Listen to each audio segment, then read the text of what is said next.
I have received above. Northwoods says, we have previously mentioned that version 12.0 will include a full rewrite of our in-game roles system, which sees redesigns of both SCPs and human-related mechanics, which means they're fixing up both the human roles as well as the SCP roles.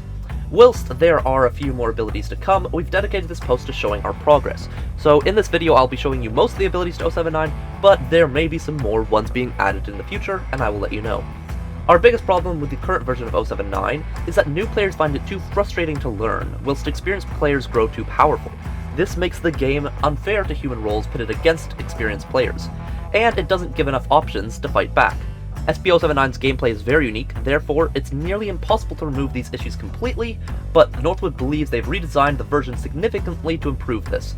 Please note, Northwood has avoided providing specific values for things, as they're subject to change during the beta test, but overall, everything you're going to see is pretty accurate to what 079 will be in the update. Core mechanics. Due to the nature of a soft rework, the core mechanics remain mostly unchanged. SCP-079 still controls cameras, they can be used to track targets, interact with objects, or activate abilities for the current room. We have, however, made positive changes to the camera movement system. We've kept the mechanics of auxiliary power, AP, and experience, EXP, relatively unchanged. We've removed EXP rewards from general interactions, such as opening a door or firing a Tesla gate. Instead, we've implemented new ways of gaining experience. This includes separating your teammates from a human carrying micro HIV or from people actively shooting them. Another example is a small reward for closing or locking a door in front of a human who's being chased by an SCP. There's now a new interface. The soft rework features a brand new user interface. Other than improved aesthetics, it now provides more information to the user, which can be helpful to new players. For example, you're now able to see the exact AP cost of different abilities, as well as why you can't interact with something. Different abilities are listed in the top right corner instead of cluttering the screen with icons, and the map has also received a touch-up. It displays all 4 zones at once, including the surface zone map. Now this is huge. You can now go onto a map that shows you both light containment and heavy containment on top of surface as well, and entrance zone.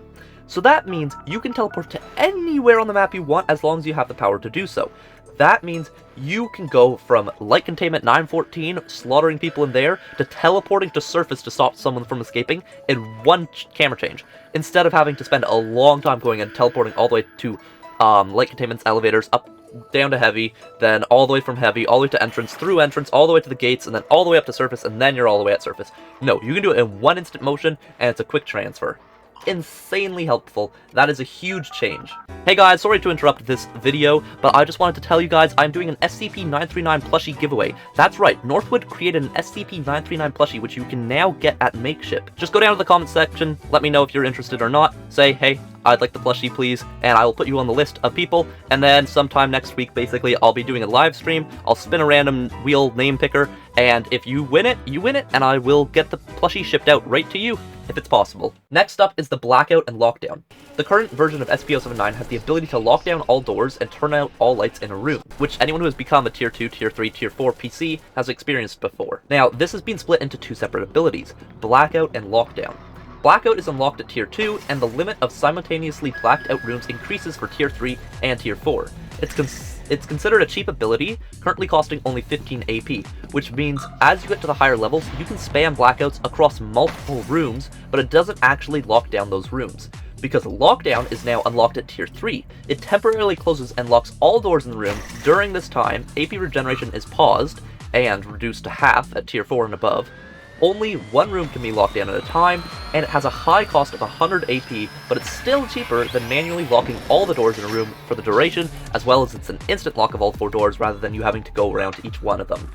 Both abilities should work in every room. SCP-079, aka the Ghostlight, can be used to inverse the effects of both Blackout and Lockdown. So basically, if PC blackouts a room, you can throw the Ghostlight down, and it'll make the room's lights turn back on. Or if the doors are all locked around you, you throw the Ghostlight down, then they all get unlocked. It's the same thing as the Ghostlight did before, works perfectly fine. In addition though, if it's used in a room SCP-079 is currently occupying, it'll temporarily prevent SCP-079 from performing any interaction and reset AP levels to 0. This is huge. This basically buffs the Ghostlight a bit against 079 and makes it a better threat to him, because in a sticky situation, you can easily freeze him for like 5 seconds, but also remove all his power, which means he'll have to recharge it all. Even at tier 5, it will take a bit to go from 0 to 100 power, which means if you use the Ghostlight, it pretty much makes him unable to stop you while you escape. Next up is the door abilities. Opening and closing doors has not changed, but the locking ability has received a nerf. Once a door unlocks after SCP-079 has locked it, there will be a small cooldown before it can be locked again. Continuous locking of a door will gradually increase the AP consumption, meaning SCP-079 can't hold it for too long, even on a higher access tier. The cooldown is also applied after the lockdown ability, so the lock duration cannot be artificially increased. This is huge because sometimes when MTF or Chaos spawn into the game and we enter the facility, there's that annoying PC which will lock the gate and then lock the next door and then lock the next door after that for a super long period of time. But now, they can't just keep relocking that door right away. They have to let you through. There's a cooldown of a few seconds that lets you get through that door. And then on top of that, if they try to continually lock down the same door, it will take them even more and more power, which will sap all their power, and they won't be able to do it. Which basically stops them from being able to slow you down to such an extent that it annoys the hell out of you, and makes it more that they have to play it smarter. Next up is the Breach Scanner, which is a huge new addition to 079, a huge buff I would say, which helps stopping players from camping, which is something Northwoods been trying to do for a while, stopping stalling, stopping camping, and making the game just generally move faster and make it more fun. So at tier 4, SCP-079 gains the ability to sweep the zone it's in for survivors. This is a toggleable passive ability which appears as a button on the map. Once activated, SCP-079's power generation is cut by a third. As a result, the current zone is automatically scanned for surviving humans. When a human is found, a loud alarm plays in the room they are in, and SCP-079 is given an alert. The ability is considered an anti-camping device. It only works on players who have been sitting in an area for an extended period of time. This feature has not been implemented yet, so they don't have footage to share, but I think it's going to be really cool when it is. Overall, I think this update for the 12.0 is definitely going to buff SCP-079, and here's another reason why. The Alpha Warhead Override ability. At Tier 5, SCP-079 can start the detonation sequence for the Alpha Warhead from Surface Zone, and if SCP-079 is the cause of the nuke detonation, it will not be terminated by it. So this is for anyone who's really good at the game or has been a really good teammate and has slaughtered lots of humans with their SCP team, and so they're Tier 5, and you're late in the round. If you are the one who sets off that nuke and blows it up, you don't die any longer. But that doesn't mean 079 has become immune to losing under any circumstance. If SCP-079 detonates the nuke and the SCPs die on surface, SCP-079 will be terminated the same way it would if everyone else was terminated in the game, like normal. I still think it's huge though for anyone who plays the PC well and gets to Tier 5, because that makes it so you're safe from the nuke more or less. To me, the addition of the Team Ping ability is the greatest and biggest buff and change to SCP-079.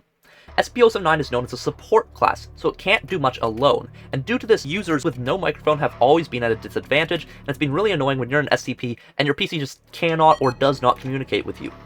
So Northwood has decided to improve non-verbal communication in an attempt to mitigate this disadvantage. They have implemented a pinging system. SCP-079 is now able to place a location indicator, which will be visible to teammates within a limited range. The indicator has an icon which represents what object or player has been pinged. So this means now, it's no longer yelling at people, hey, first go straight 2 hallways, then go left and you'll reach light containment elevator, and then they accidentally go right or something, or go backwards or something, because that happens all the time where SPs get confused and don't listen to you as PC. Now you can just ping a location and say, elevators are here, and they'll see the ping on the map and they will be able to go to it. On top of that, you can ping a player with the micro, you can ping where a grenade is and be like, yo, there's a grenade right there, get back from it. Player with the micro here, run away from him, or be cautious. You can ping, hey, come to this location to help out with your team. You can ping, there's a human over here and hiding in the corner, so now you don't have to tell 939, hey, there's a guy standing in the corner, you know, right next to the bench, a little bit to the left, no, a little bit back to the right a bit, and there you go, you got him. No, instead you just ping the player, and the 939 can see the exact location because, hey, there's a ping on top of his head. And to end this video off, I would just like to show you the last thing on their post, which is the Column 18 remodel. Lastly, they wanted to share with us the remodel of the Column 18. This will be included in the 12.0 update, so feel free to let them know what you guys think about it. So here it is, the beautiful Column 18, and it's all its glory. That's about it, that's all I have for you guys today. I will be posting the link to this post so you can go over it yourself and see the videos that Northwood has uploaded on it in the description and inside of the pinned comment. Let me know what you guys think, let me know if you guys like the changes. Personally, I love them completely, and I'll see you next time.